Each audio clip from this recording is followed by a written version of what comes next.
What did you think about the game last night, just to start? Yeah, I mean, I thought we had some really good moments, some good soccer at times. You know, Stefan had to make a couple good saves, but you know, unfortunate not to get that second goal. I thought we were pushing, and then, like I said, it comes down to plays, and you know, they ended up converting the play in the last kick of the game. And you know, those are some of the wins we've had early in the year, the 1-0 wins.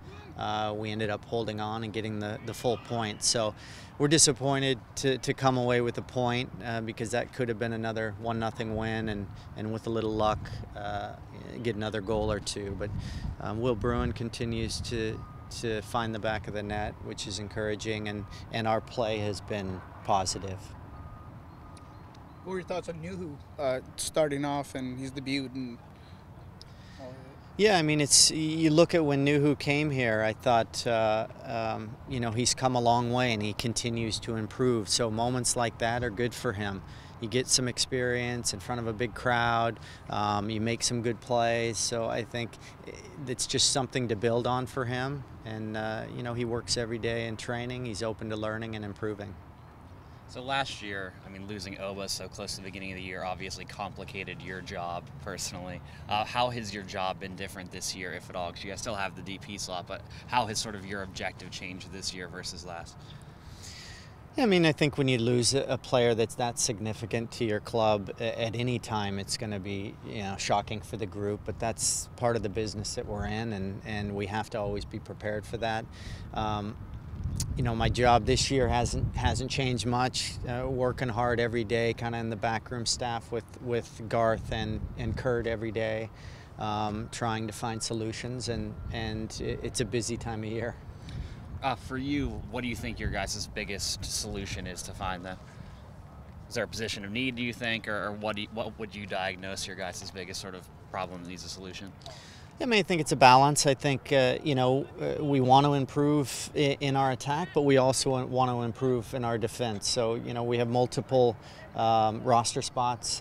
You know, Garth can touch on the details, but I think we want to find players that can improve our team both in attack and defense, and finding players who are good on both sides of the ball, who will work hard and kind of have the characteristics that we have had at our club all the way along. And then some of it comes down to timing and negotiating and getting a deal done. And you know, you're rarely the only team trying to sign a player. For sure. What are your thoughts on the recent U.S. national team results in World Cup qualifying, the win over Trinidad and the tie versus Mexico? Yeah, I mean, it's great to see that, you know, we're in a completely different place right now. Some other results go our way. You know, I had a chance to play for Bruce in the lead up to the '02 World Cup. You know, I played for him at the club level, and I think he does a good job of managing the players, and players seem to perform for him. And you know, if you're going to be in this position, you want him leading the national team. So, as a former player, I'm really happy with where we're at. The job's not finished, but we're in a good position. With the transfer window coming up, is there ever any type of pressure to bring in like a big name that makes this huge splash when you're looking for a player, or is it mainly about what the team needs? I mean, I think the most important thing, especially here in Seattle, is getting players who will help us win games and compete for playoffs and championships. And sometimes that player is a big player, a big name player. But I also feel you bring a player here to our team, and no matter where he came from, if he's doing the job on the field, the fans appreciate it. I think we have smart soccer fans here, and they'll appreciate the type of player that can come in.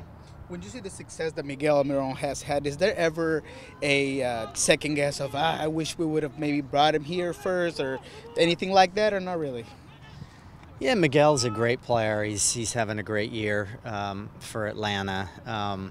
You know, we looked at him when he was not even starting down there. So, yeah, there's probably a long list of guys that are playing in the league and doing well that we had on our radar also. I think a lot of the teams scout in the same regions and follow the same players. So that's why we have that discovery list, and you try and get the guys on there.